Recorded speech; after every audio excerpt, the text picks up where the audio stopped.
Mon fils, si tu lis cette lettre, c'est que je suis mort.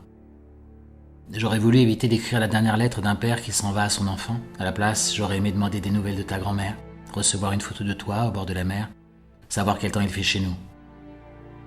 Si tu lis cette lettre, c'est que j'ai échoué à accomplir ce rêve et que je me suis résigné à faire partie de ces parents qui errent dans le monde sans avoir le courage de dire à leurs enfants qu'ils les aiment.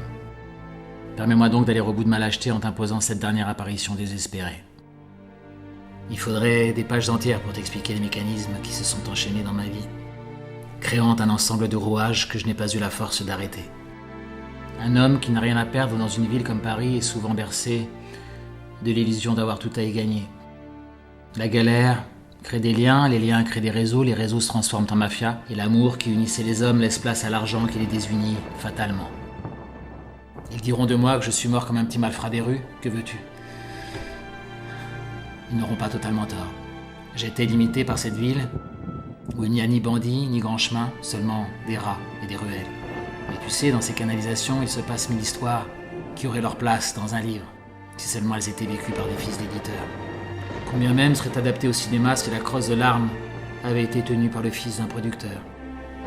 Mais nous ne sommes pour la plupart fils de rien, et toi tu perpétues la longue lignée des fils de personne. Enfin, cette légende, ce parfum glacé d'énigmes et de gouffres infranchissables, je ne vais pas en imprégner mes mots. Je ne vais pas noircir de mes mains la belle page blanche de ta vie.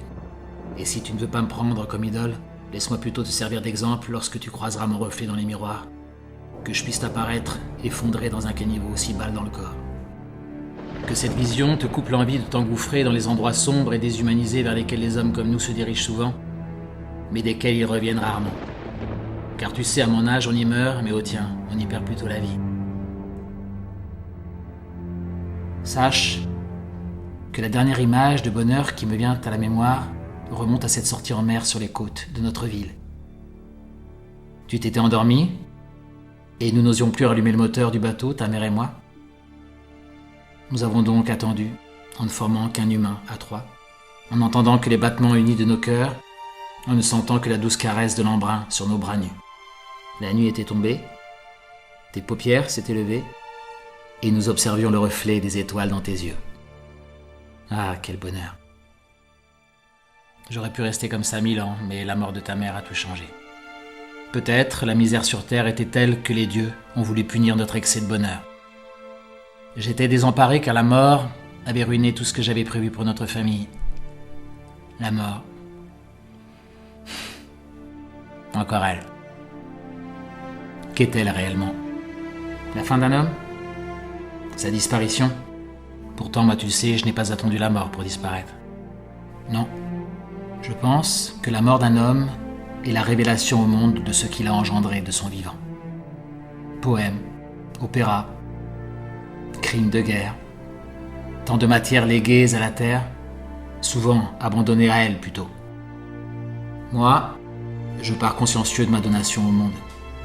Je lui tends fièrement le cœur de celui qui a donné naissance à mes premières larmes, à mes sentiments les plus sincères, à mes inquiétudes, à mon courage. Et le monde me tend les bras en retour pour t'accepter en son sein. Parmi tous ceux dont il ne sait pas quoi faire, c'est vrai, mais avec tous ceux qui peuvent encore tout accomplir. Tu sais, j'ai dit plus haut qu'à ton âge, on ne mourrait pas, on perdait la vie. Alors peut-être que ce n'est qu'à ton âge que la vie n'existe que parce qu'on risque de la perdre. Passé cette période, tout est fade, tout est gris. Et les seules couleurs qu'il reste dans le monde sont les yeux bruns de nos fils, le cœur vulnérable rouge vif de notre descendance. Tant que ton cœur bat, fais-le battre fort. Tant que tes idées fusent, expose-les au monde. Tu ressentiras toute forme de douleur dans ta vie. N'en aie pas peur. N'en aie pas honte.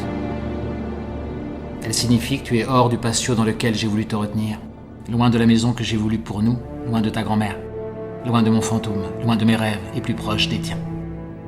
Elle signifie que tu es au cœur du monde, et ce n'est qu'ici, au cœur de toutes les choses, qu'elles nous atteignent, qu'elles nous changent, et qu'on les change à notre tour. Moi qui t'ai si souvent abandonné et laissé livrer à toi-même, je récidive, une toute dernière fois. Mais réjouis-toi, car cette fois, je ne vais nulle part qui puisse te nuire.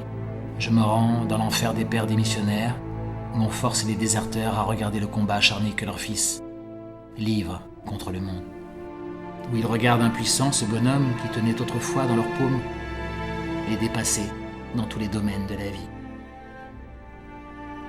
Et je m'y rends avec fierté.